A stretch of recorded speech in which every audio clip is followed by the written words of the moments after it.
this is Heidi from Garden Crossings, and it is a beautiful November day today. It is about 70 degrees here in Michigan. Typical temperatures for this time of year are around 50.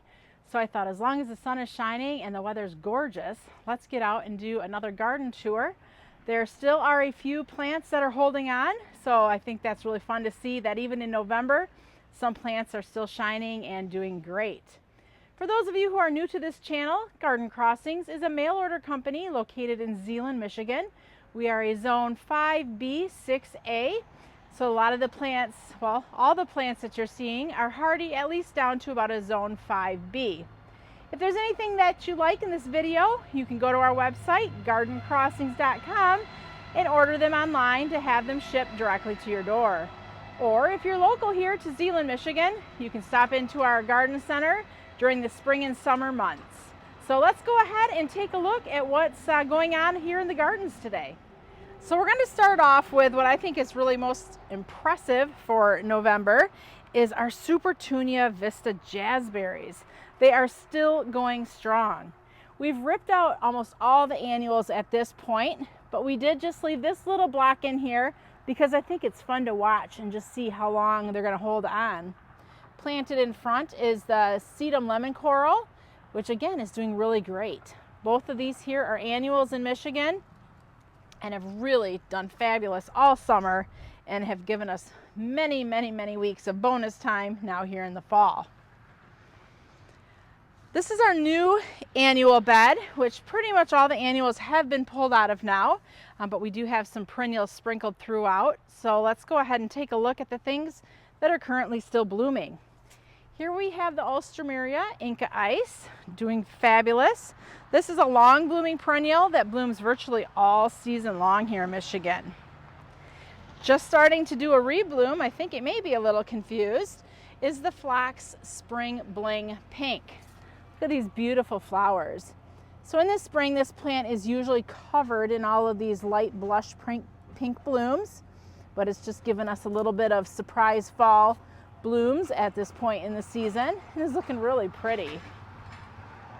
Against the back fence there, we have some of the color-coded one in a melon coneflowers, still giving us a little bit of a show. Another Alstroemeria. This is Inca Jolie, a little bit more of a red tinge of color to it. Not as many flowers as the Inca Ice, but still doing very well. Pretty much all of the perennials will get trimmed back to the ground once we are ready to trim them, but the gardeners were told if there's anything still flowering, just leave it. Let's see how well it does. Along this front border here, this is a dianthus. This is part of the Paint the Town series. This is Paint the Town Fuchsia, and this plant is a spring bloomer, but look at beautiful, beautiful blooms that have been going on throughout the summer. Usually it's a mass of blooms in the spring, but anything that it gives us throughout the summer are bonus blooms.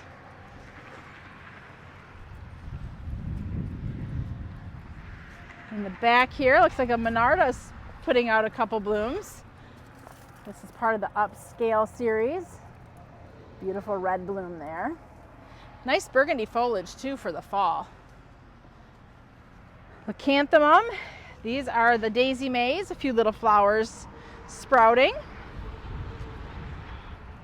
Nephophia. Here is Nephophia Pyromania Backdraft. A couple flowers there. I love this plant. I think it pairs really well with like daylilies, kind of that same feel in the garden, but the Nephophia bloom well into the fall.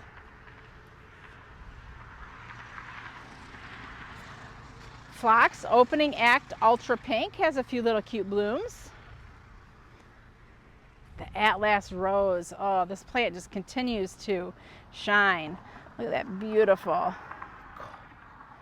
coral salmon color bloom and all the buds. Many of these won't even have a chance to open before it just gets too cold here in Michigan. Salvia, this is Pink Dawn. Firelight Tidbit is still giving just a splash of color there. These blooms are very dried out at this point, but check out that beautiful bright red. This compact hydrangea was gorgeous at the end of August. As we walk up, we'll take a look here at the back side of the Waterfall garden. I am just amazed at these leucanthemum.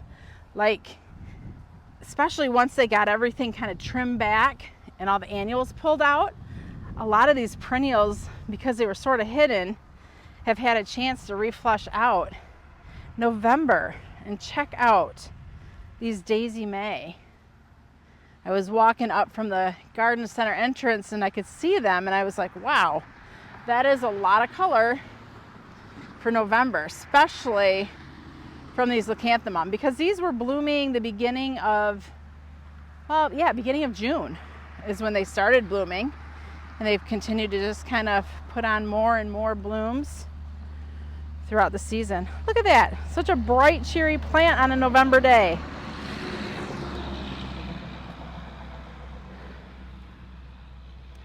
We'll head over here to the fence, kind of zigzagging through.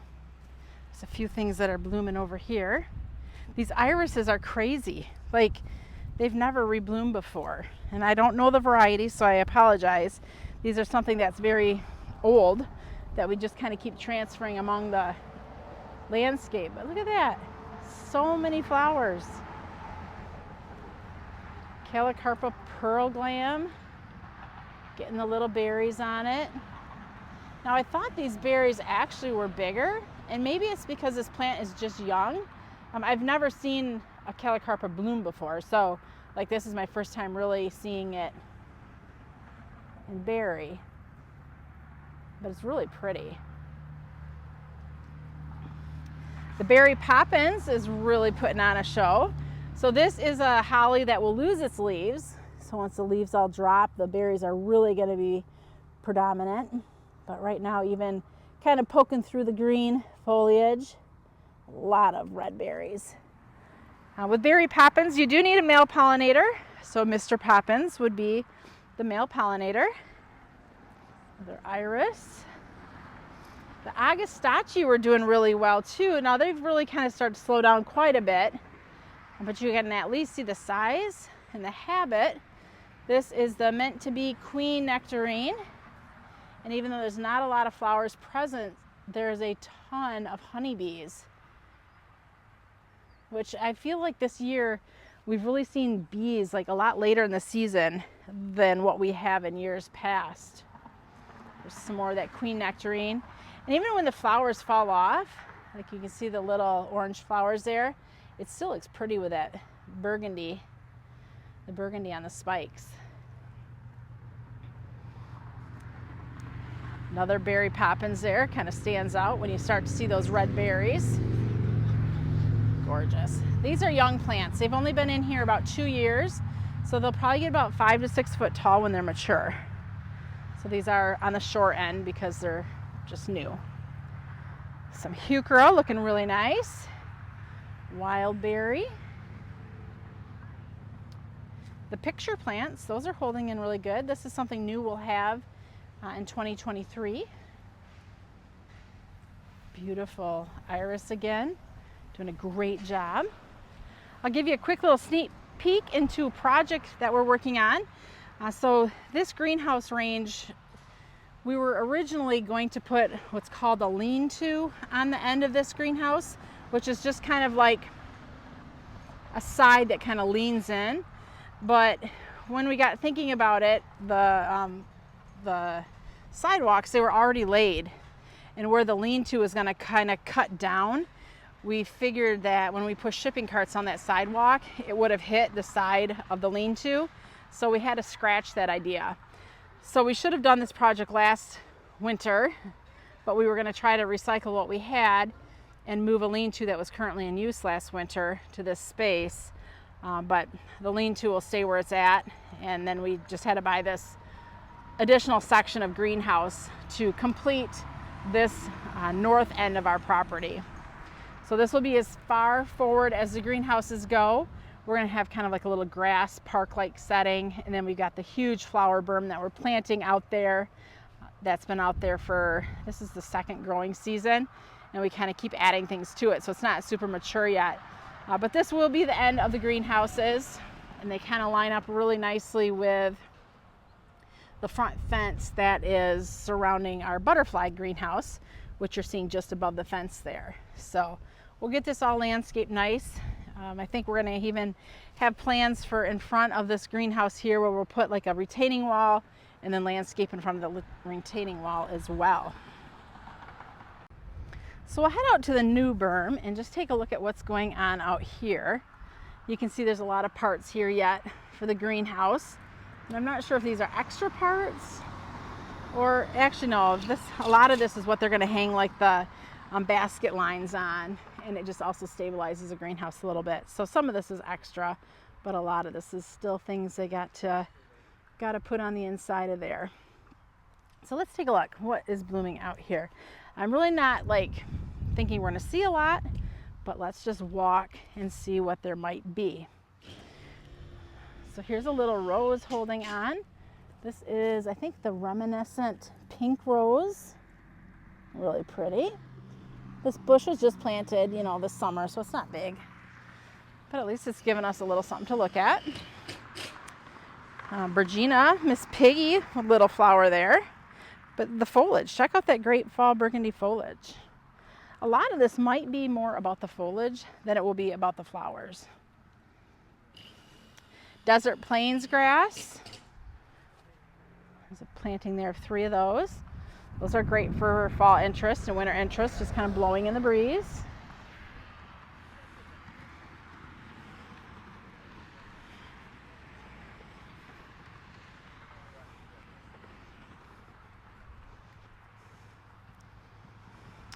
Here we have the Panicum Prairie Wind Cheyenne Sky Grass. It's kind of to its fall crispy look. But again, adding a little motion out here.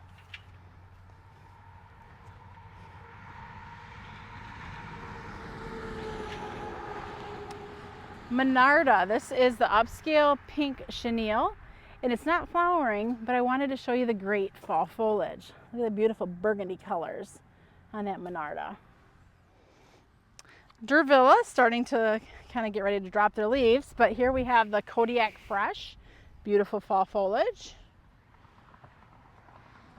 Kodiak Red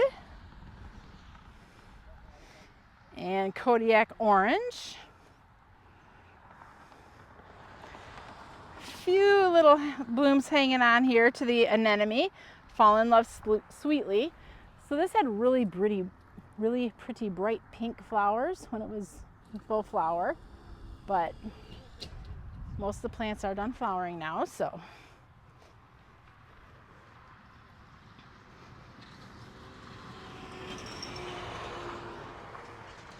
beautiful cluster here of heuchera. This is Dressed Up Evening Gown.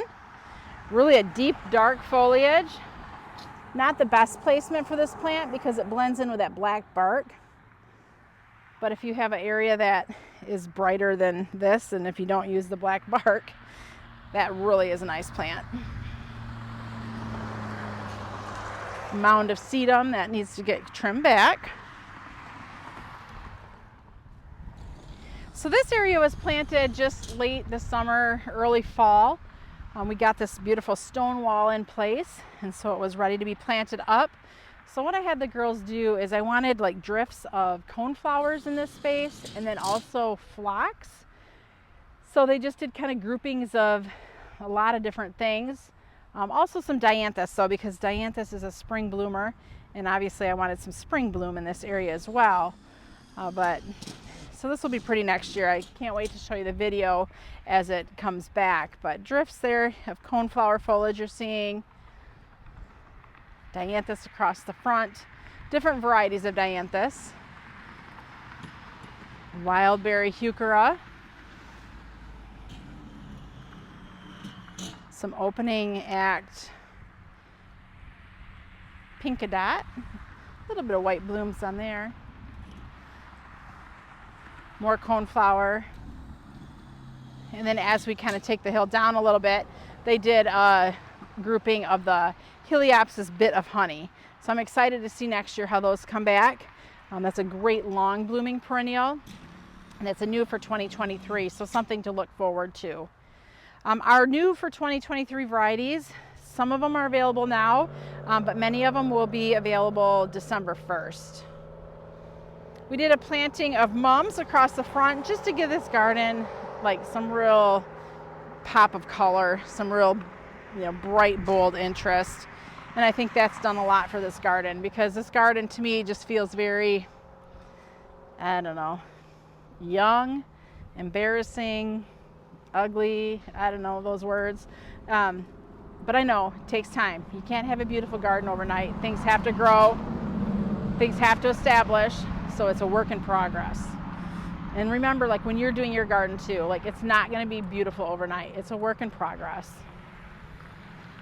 Here we have some yarrow. This is all usually blooming in June. So we've got some reblooms here. This is the Firefly Sunshine, Firefly Peach Sky, and Sassy Summer Sangria. Bonus blooms for sure. Now, if you watched any of the summer gardens tours, I talk about the 55-mile-an-hour garden, and I've showed you it with all the beautiful petunias and the Suncredible sunflowers, and it's just really gorgeous. All of that's been ripped out now at this point. So I can show you the shrubs that have been planted in here as a staple plant. Again, we knew these shrubs weren't going to be instant impact overnight, so that's why we really just pile this area full of annuals to give that bright, instant impact.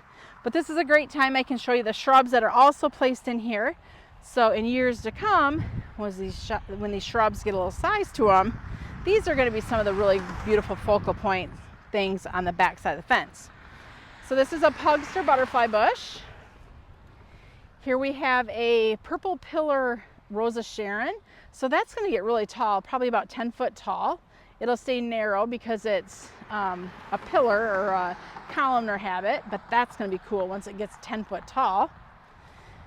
We have arborvitae. This is Fluffy. I love that golden foliage. So for the winter, that's what this was planted for, was for some winter interest. And this will get probably about 5 or 6 foot tall when it's mature. We have the Quickfire Fab Hydrangea, which will get about 4 foot tall when it's mature. That's a summer bloomer. We kind of did a little bit of a repeat-ish in this space, so some of these might be a repeat. In the middle here, we have the Bloomerang Dark Purple Lilac. So that's going to be spring color. That repeats blooms throughout the summer. That will get about 4 to 5 foot tall.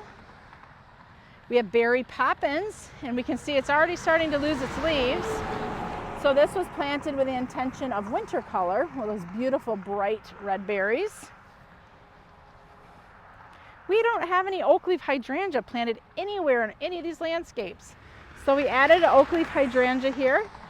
This will bloom in the summer. But check out that gorgeous burgundy fall foliage. So that's kind of a twofer with summer blooms and great fall foliage. Another Berry Poppins, just loaded with berries. That gets, I think, about 4 to 5 foot. Another lilac, kind of shaded there. Quickfire Fab, so you can kind of see the repeat patterns going on here. Fluffy, purple pillar, and another Pugster butterfly bush. Pugster butterfly bush will only get about 2 or 2.5 foot tall. Heading round back to the front of the waterfall, this looks totally different than if you've seen any of my summer tours. All the annuals have been pulled out, shrubs have all been trimmed back, and things are so neat and tidy and just ready for next year. There is a shrub still blooming. This is the butterfly bush blue chip. These have been around probably for a good 10 to 15 years. Small little blue flowers, and still going strong here in November. Blue chip will officially be discontinued for 2023, but it does have a brother, Blue Chip Junior, which is just a little bit more smaller in habit and in size, and seems to just be a little bit more, the twigs are a little bit more sturdy and don't break quite as fast as what you might have noticed with Blue Chip. Doesn't always happen, but Blue Chip Junior is just basically a refined size improvement. Waterfall still going, even though we've had some pretty cold nights, but with a constant water flow that keeps it from freezing. But this will probably be getting turned off here shortly because we don't want to risk freezing any of the pipes.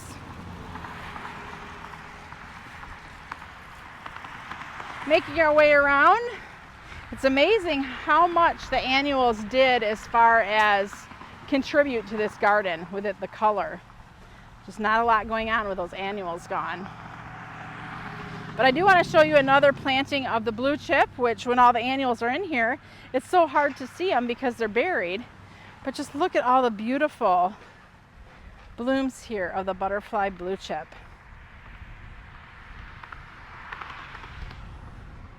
There's even a couple, oh my word, a monarch butterfly is still in town. He needs to head south. Pennisetum puppy love grass and Itea little Henry. The sign garden has been totally wipe free of everything that was planted in there. Our goal is to get some bulbs planted for next spring. We've done that probably about 8 or so years ago, had this all full of bulbs, and then they were coming back funny and not all solid, so we pulled them all out. But we're gonna go ahead and try bulbs again, just to give a little splash of color before any of the annuals get planted. It's gonna be a mixture, so it'll be pretty to see what it looks like next year.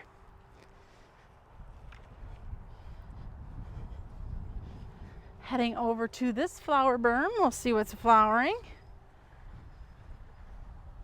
think we'll go right up through the middle. All the annuals have been pulled out. Here's a good way to show you something though.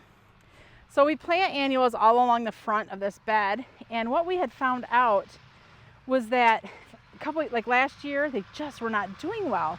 Well, we figured out they weren't getting enough water, so we went ahead and laid some dripper soaker hoses in here. And you can see how we just kind of zigzag those soaker hoses. So that way the plants in the areas that weren't getting enough water now are getting some drip irrigation to just kind of help them so that they look good. So that's just how we did that. A few little dianthus here, more paint the town red.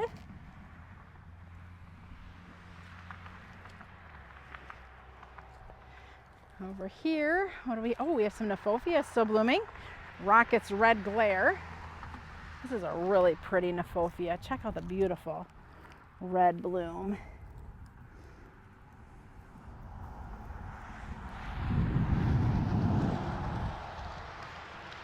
A few cone flowers still holding on. Here's another drip line where we took that soaker hose and just kind of ran it along the bottom. Sorry, that was a squirrel moment, but I wanted to show you how we did that. Orange, oh no, this is Sombrero Sangria. Gorgeous. Proudberry with its beautiful pink berries.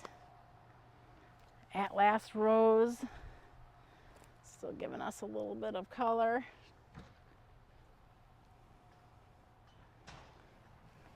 We're waiting on the cornice here. So this is Arctic Fire. I'm waiting for it to drop its leaves, and then I'm going to come through and I'm going to trim off some of these red twigs because I want to use them for my winter porch planters. So let's go in and take a look so you can see. So see those beautiful red twigs there? We're going to trim them back to probably about, I don't know, we'll have to see, maybe 2.5 foot or so. And then I'm going to take the twigs and use them in my winter planters. Exciting. Also a yellow twig dogwood, which has yellow twigs. This one isn't my personal favorite. Like, I'd rather see red twigs in my winter arrangements, but for just being in the winter landscape, the yellow twigs do look very pretty. Another red twig because, you know, I need the twigs. Great winter interest. And I'll head up over here, a couple things blooming. Looks like we have a Blue Chip Junior butterfly bush. So here you can see the habit, just a little bit more small, a little smaller, more refined. Same beautiful blue flowers. A couple Rebecchias. So that's about it for the gardens. Lots going on here at the greenhouse. You saw them earlier working on putting up a greenhouse. All of the greenhouses, not all, but most all had new plastic put on this fall. So all this plastic is going to go off to the recycling station. And just doing a lot of fall cleanup.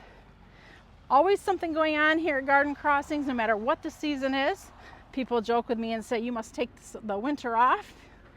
We only begin in the winter with more things to do. A lot of behind the scenes work, computer work, building maintenance, and just getting plants ready for the next season. Hope you enjoyed this garden tour. Thank you for walking through the gardens with me today. If you have any questions or comments, feel free to leave them below. We always love to hear your questions. And if you are new to this station, we invite you to subscribe to the channel. Check out our videos from earlier on this summer. This is Heidi from Garden Crossings.